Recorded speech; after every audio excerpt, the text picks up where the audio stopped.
इंद्रजीत जी, SKM इस बार 13 फरवरी के में क्यों नहीं शामिल है, क्या वजह है इस वजह?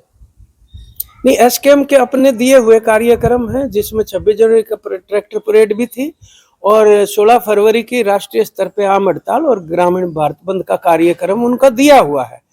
और इसके अंदर ये दूसरे संगठन की तरफ से आह्वान है, एसकेएम का ये आह्वान नहीं है, इसलिए उसका हिस्सा नहीं है। 16 के बाद अलग से कोई घोषणा करेंगे राष्ट्रीय स्तर के ऊपर।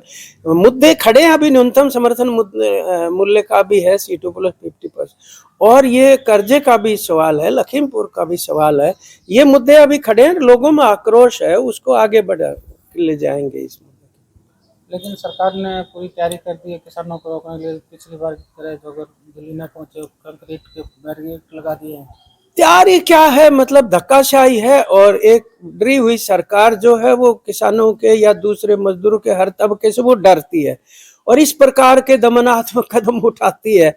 किसी को भी देखिए, एक शांतिपूर्वक ढंग से अपनी बात उठाने के लिए प्रदर्शन और आंदोलन करने का अधिकार मिला हुआ। आप उसको ऐसे नहीं रोक सकते ना कि कोई जा रहे हैं तो उनको जबरदस्ती सड़कें बंद करके। आपने तो सभी के लिए, हरियाणा जो है वो कितने ही उत्तर भारत के प्रदेशों का आने जाने का और हरियाणा की अपनी जनता का भी आवागमन उसके ऊपर होता है। ऐसे मन मर्जी से कोई करे तो ये न केवल मतलब लोगों के अपने जो बुनियादी अधिकार हैं, मूवमेंट के, फ्री मूवमेंट के, आने जाने के, न केवल उनका हनन है बल्कि ये एक संवैधानिक ढांचे को भी कमजोर करने वाली बात है। आप इस तरह के कदम उठाते हैं या इंटरनेट बंद करते हैं या छापे मारते हैं, ये कोई तरीका नहीं है। हम इसकी घोर रूप से निंदा करते हैं। तुरंत प्रभाव से ऐसा नहीं किया जाए और जो भी जाना चाहते हैं और जो जा रहे हैं उनको मतलब ये अनुमति प्रदान की जानी चाहिए।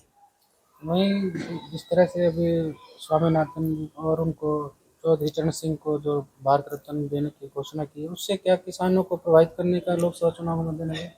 नहीं, ये एक सरकार की ऐसा है कि दोगली नीति है और उसमें एक साफ तौर पर संदिग्धता दिखती है कि वास्तव में वो उन जो बड़ी हस्तियां रही हैं, चौधरी चरण सिंह जो किसान हितैषी, किसानों के हित में काम करते रहे और उनका कार्यक्रम भी ये रहा, और ऊपर से स्वामीनाथन जी बहुत बड़े वैज्ञानिक थे और न केवल वैज्ञानिक थे बल्कि वो कृषि क्षेत्र के अंदर एक प्रगतिशील तब्दीली करने के लिए उस आयोग के भी वो चेयरमैन थे जो सरकार ने बिठाया था। और उन्होंने C2+50% वाला जो फार्मूला है न्यूनतम समर्थन मूल्य को निर्धारित करने का, ये उन्हीं का दिया हुआ है।